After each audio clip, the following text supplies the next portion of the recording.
Welcome back to the Wondered Bliss Podcast. I'm Kevin Faulkner. I'm an artist, poet, and a recovering fool who's damn near made every mistake that I could. But I'm trying to do better, trying to be a positive influence in the world and try to live a positive, heart-led, fulfilling life. And if I can help other people do the same, makes it all worth it. So, here, episode whatever the fuck it is, I don't know. I know which poem I'm going over, so that's what's important. Going through my book, What Struggle Brings. It's a book of my art, poetry, and prose. All of my fucking issues and everything that I've learned wrapped in a nice, poetic, and beautiful package, as best I could. It was written, illustrated, designed, everything all by me. It's my entire heart and soul, and I'm going through it page by page, poem by poem, going over the different ideas and trying to elaborate a little bit more maybe on some of the things that I've learned, because I know that a lot of other people are swimming in the same discomfort, the same anxieties, the same problems that I was. Of course, yours are all your own. You're a unique individual with your own life and own problems. But we're all way more similar than we are different. And we learn from each other. You don't have to do it all by yourself. So, here I am trying to help as best I can and, maybe make some money along the way. Do what you can. But, going through the book, I'll go ahead and read this next poem here. It's a pretty short one, but I got some things to say. It's called Shut It. Shut it down, shut it down. You've thought enough about this. You've spent enough time grieving over things you can't control. So shut it down or you'll fall deeper down this hole and you'll be lost forever. Shut it down, please. And in my design, I have the please because I truly was pleading with myself when I wrote this poem. It stems off of the last episode, the last poem, where I was talking about swinging depression and, frankly, suicidality. It's a thing that a lot of people lose themselves to, unfortunately. In this poem here, I'm pleading with myself. Like, stop. Please stop. Shut this down. Quit swimming in all of these problems all the time. Shut it down. You spend enough time doing this. You spend enough time grieving. You can't keep going this way forever. And the truth is, you can't. You can only suffer so much. The truth of the matter, though, for most people, most of the time, it's not the issues or the things that have happened to you that torment you the most. Most of the time, it's how you think about those situations. It's how you allow those things to infiltrate your mind and form negative frameworks and assumptions about life, and it builds this dirty, nasty lens of how you view everything. And just all of a sudden, some bad things happen to you, and then every part of your life is fucking horrible. Because that's all you can see. That's all you allow in. And it's a defense mechanism. There's all kinds of reasons for it. You talk to any therapist, listen to any psychologist speak about it, they'll go down all the rabbit holes of why that happens. The truth is that it does happen. And there's really only one way out of it. You can jump to medications. You can jump to drugs, habits, addictions, anything that you want to. Believe me, I have. But they themselves are not the cure. They're not. But I have some notes. Let's go through it a little bit. Maybe help organize my thoughts some here. But to start off, I marked down in my notes just some truths about me and why I understand these things, because I do. I have throughout my life and still do deal with swirling anxiety. I tend to overthink everything all the time. I haven't been officially diagnosed, but I'm pretty positive I have ADHD, with the comorbidity of RSD, which is rejection sensitivity dysphoria. And ADHD is oftentimes misunderstood. It's not that you can't focus on anything, but your regulatory systems are messed up. You can't kind of pick and choose when to focus or how to focus. You can't control your focus. But you can hyper-focus like hell. It's something people don't often understand. And no, I haven't been officially diagnosed, but I hit every fucking marker. And the only thing a diagnosis would help me with is to get me access to amphetamines. And I don't want to be on amphetamines. I've been on them plenty, believe me. And they're fun. They're good. Yeah, you can focus. But they come with negative side effects too, and I know that they wouldn't do good things for me. I have a very addictive personality, and it wouldn't go well. I know that from my experience with them. But, that being said, something that people don't often understand with ADHD is that when it's something that catches your attention, you will go down the rabbit holes. You will hyper-focus on that. It's one of the things people have always wondered about me. I can draw for 10, 12 hours straight. I can sit and write. I can really focus on certain things. But then I'm fidgeting all the time. I'm lost in every conversation. To pin me down in one way, shape, or form isn't always the easiest thing. However, that RSD, that rejection sensitivity dysphoria, and I've done quite a bit of research on this just to understand myself, because I definitely have done this. A lot of people with ADHD, they don't tend to handle rejection well. They don't tend to handle heartbreak well. And me, I definitely don't. That same regulatory system, that same hyper-focus tendency about something as potent as heartbreak kicks into high gear. You can hyper-focus on the heartbreak, hyper-focus trying to understand all of the different reasons as to why this happened, how to prevent it in the future. You go down the rabbit holes. I am absolutely a victim of this. No, casualty to my own mind. All the time. All the time. I've had to start to learn how to control it. Because it's driven me to some pretty dark places. Very uncomfortable places. With a swirling anxiety and a feeling of impending doom and negativity surrounding everything that I've ever experienced and would. Not a fun place to be. However, you don't have to have a condition. You don't have to have ADHD or RSD or any of these things to be a victim yourself to your own mind. Anxiety can come to all people, given the right circumstance, given the right thing that triggers their insecurities, given the right thing that hurts them or harms them, creates enough trauma, whatever it may be for you. It can get to you, too. And there's really only one thing that helps. And that's moving past it. Sounds simple enough, right? And I talk about it in previous episodes. But there's an understanding that's necessary about life and its circumstances that will really help. That's really helped me. I used to be pissed off all the time, quarreling with God as I was super atheist about why bad things happen to people. Why suffer me this pain? Why do I have to go through this? Why did that person have to leave me? Why did my parents have to get divorced? Why did the family fall apart? Why did all of those things have to happen? Why?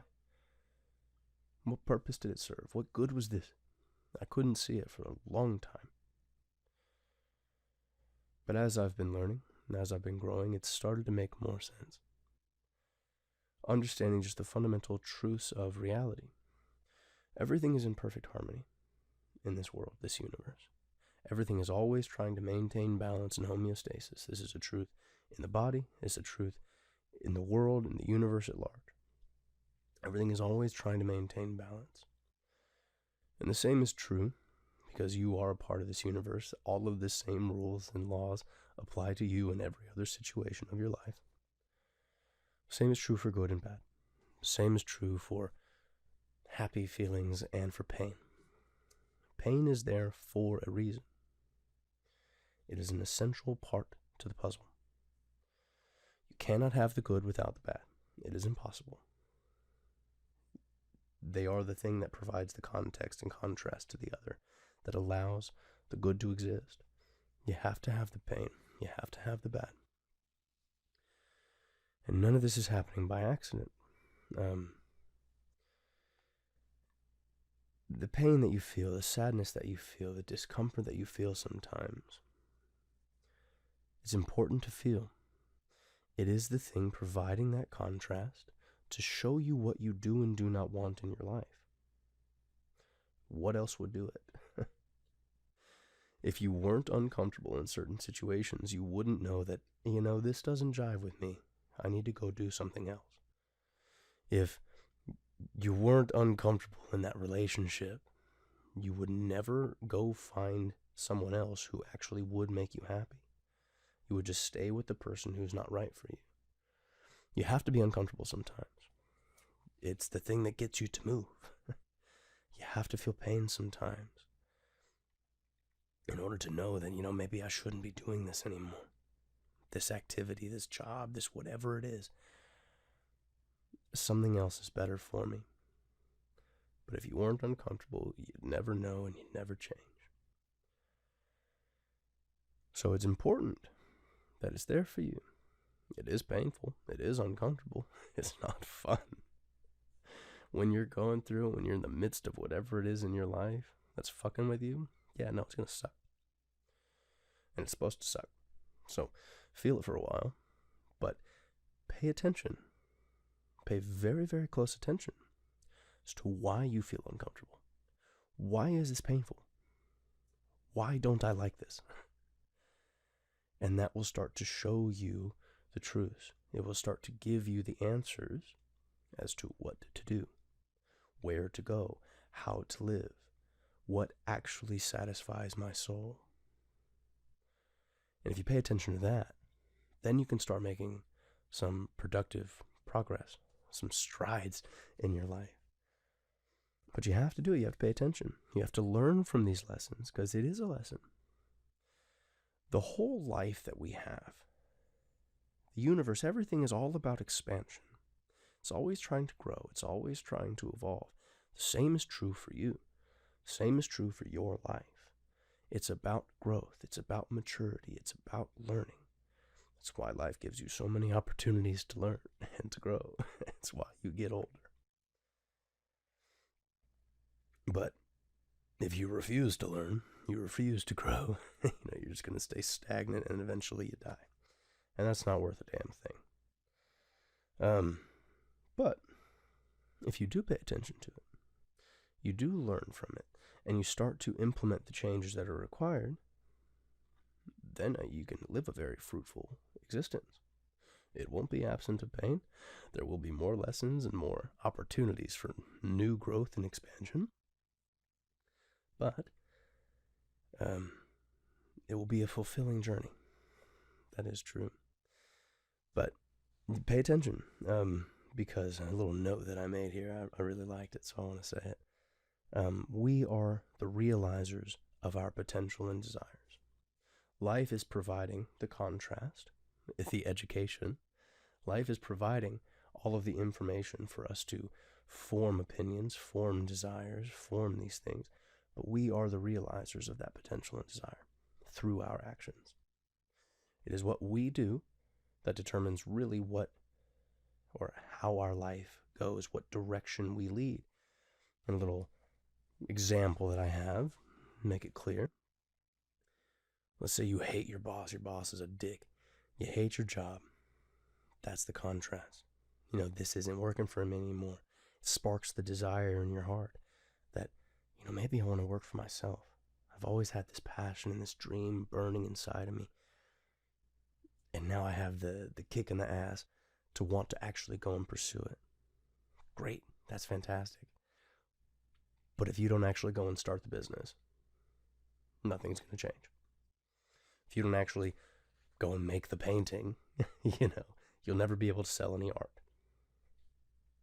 It is your actions that can realize that potential, that can bring your dreams into reality. But you have to do it. You have to make that step. You have to move forward.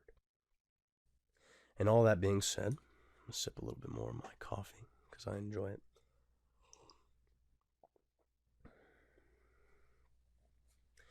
All that being said, if you're swirling in your anxiety, then you probably never will. You'll never go and do the thing. It will always hurt.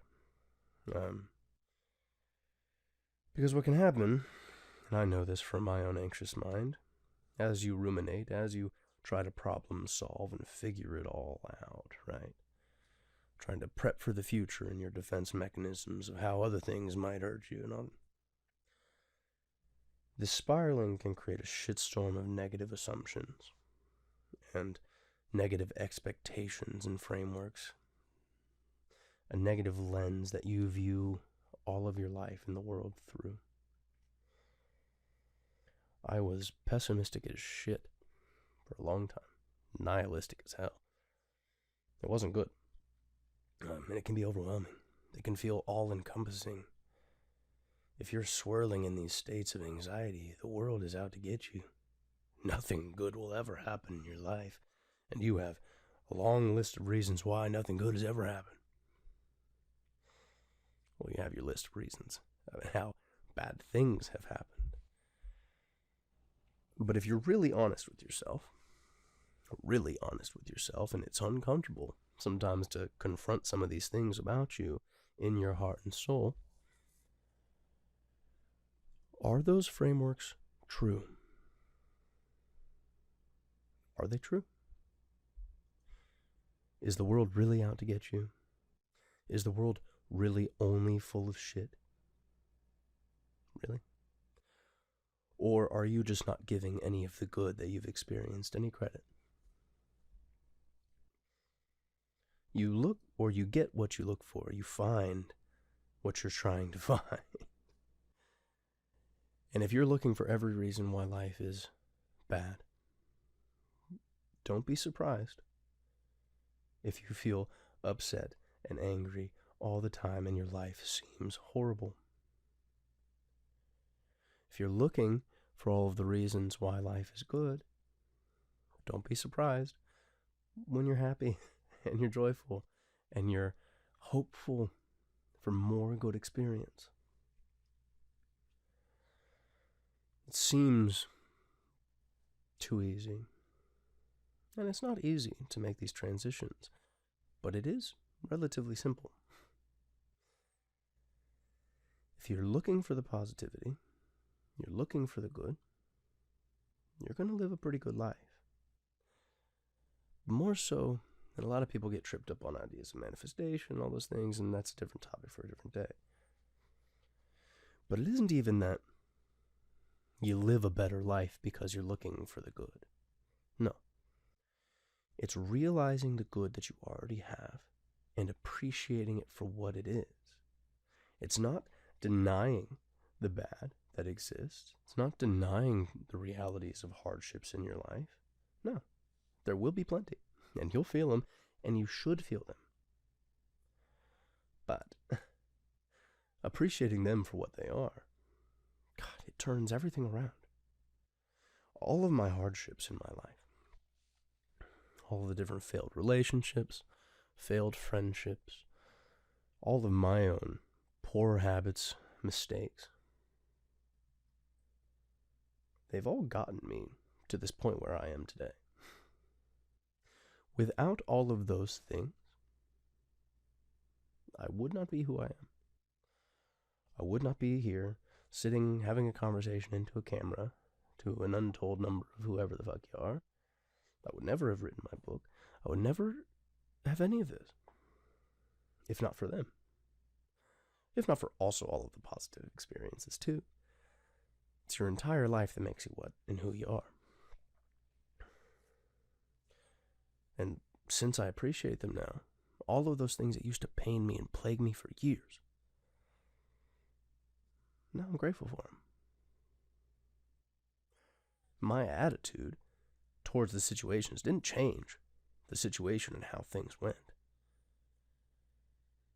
But it changes who I am now. It changes the quality of my experience now. If I'm still caught up about every heartbreak that I've had, every relationship that failed, and believe me, I was for a long time, I would still be swimming in the same misery. And I recently had a breakup. We had technically broken up a while back, but we kept talking to each other all the time, and it felt kind of just like a long-distance relationship. But that ended a few months back now, and yeah, at the end of it, fuck, it hurts so damn bad. Still hurts a little bit, Get that little twinge in your heart. All the dreams and hopes that you had, with that person. And yeah, I was pretty caught up in it again. The same pains, same worries, same things can spiral up about how, you'll never actually find true love that lasts. You can't trust anybody. Yada, yada, yada, yada, yada.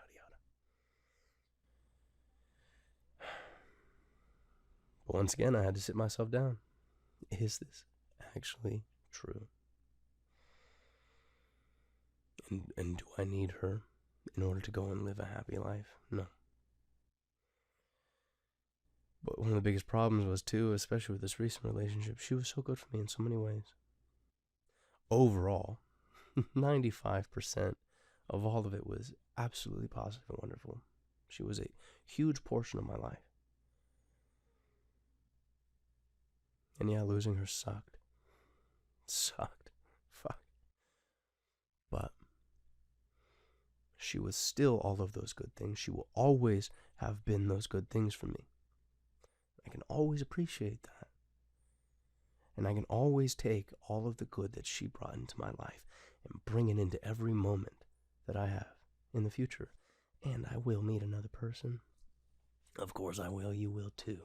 Golly. There are so many people out there. Fuck. Yeah, dating is a mess sometimes. Sometimes the process sucks to actually find the people you jive with. But they're there. They are. But if you let yourself swirl in anxious thinking, believing that they never will, are you going to go and try to find them? Are you going to put yourself out there? No. You're going to stay at home and be pissed. How relationships never work and all of these things, yada, and you'll never give yourself the chance to meet them. You'll never give yourself the chance to go and experience that love again. And that is one of the greatest issues.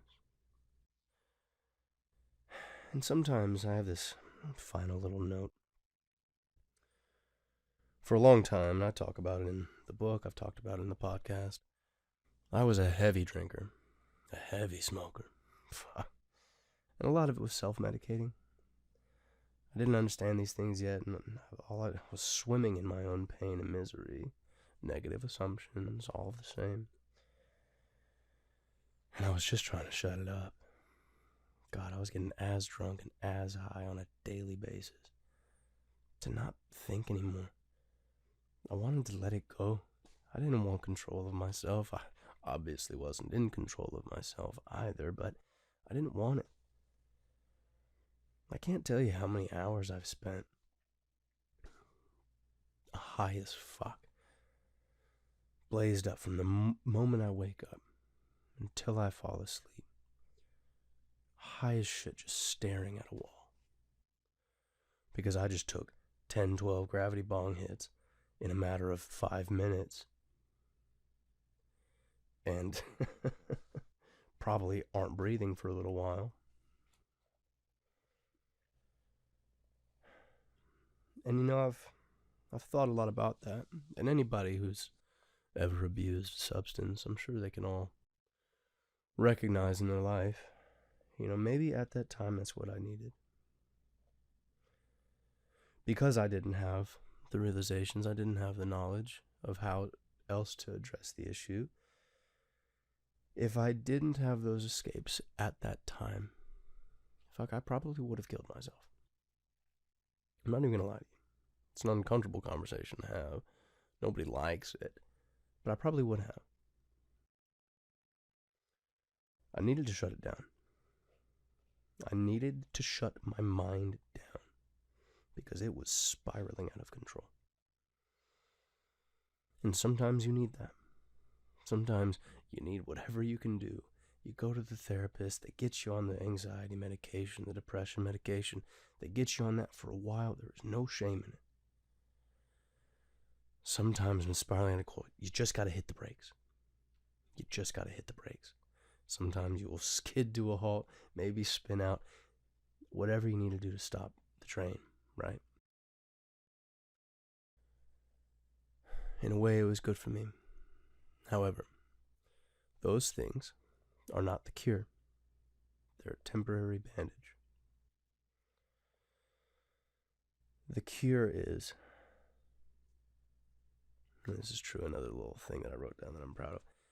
The only way to deal with a negative expectation is to have a positive realization. The only way to deal with a negative expectation is to have a positive realization. Opposing waves cancel each other. It's a truth of life. And if you're in that storm, that shit storm of negative expectations, and I've been there, trust me, you're not alone. You're not alone. Not at all. It's the honest conversation with yourself about what this situation is, what my hardships are and have been for me. Were they hard? Yes. Do they suck? Absolutely. Of course. But how were they good for me? How were they good for me? Like that example I gave earlier. You hate your job. Your boss is a dick. Yeah, no, that's bad. Get out of there. But without that, you never would have had the gusto to get up and move, to find the other job, to go and start the business, to chase the dream. Without that kick in the ass, you never would have done it. You never would have.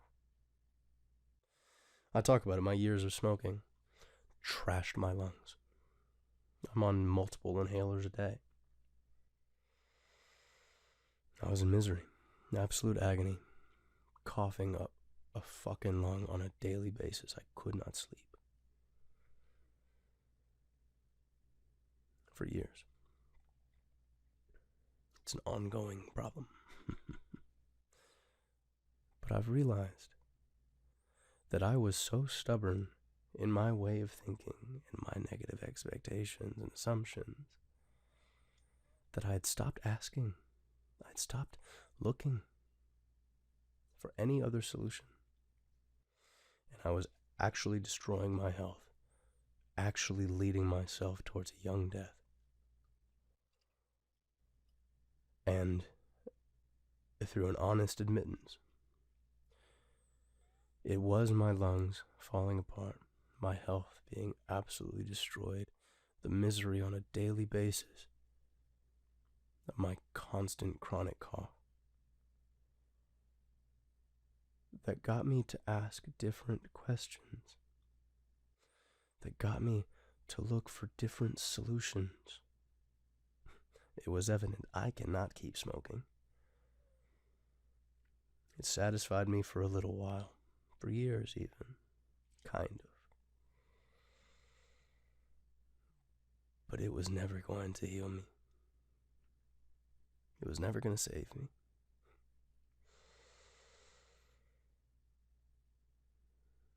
But what does, and what did,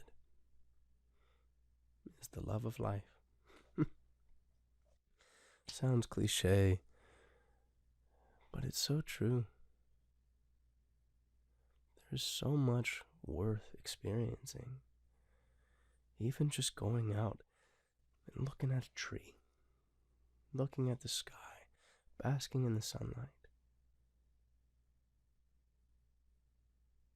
Those moments are wonderful. They're absolutely wonderful. But if you just keep telling yourself that your life sucks, you're going to stay inside and be miserable. I did it for years. Years.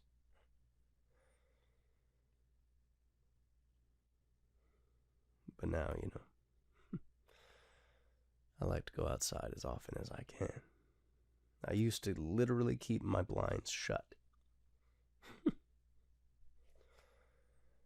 How disconnected can you get? No, I keep them open. At least I try to. I want to see life. I want to feel it. I'm alive for this limited amount of time. God, I want to live it. And I want you to as well. So, feel your pain. Feel it. But shut that shit down, man. Shut it down. But not with drugs. Not with alcohol. Not with heavy medication and all those things. No, shut it down with a positive thought. The positive realization of what is good in your life. Focus on that. Everything will turn around. It's not easy, but it is that simple. It is that simple. So, until next time, everybody.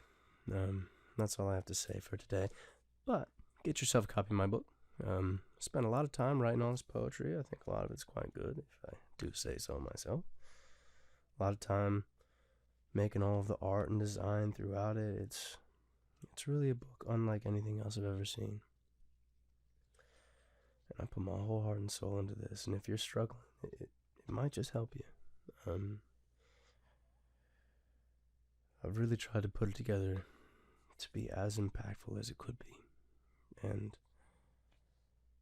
I really do wish you well. I really do.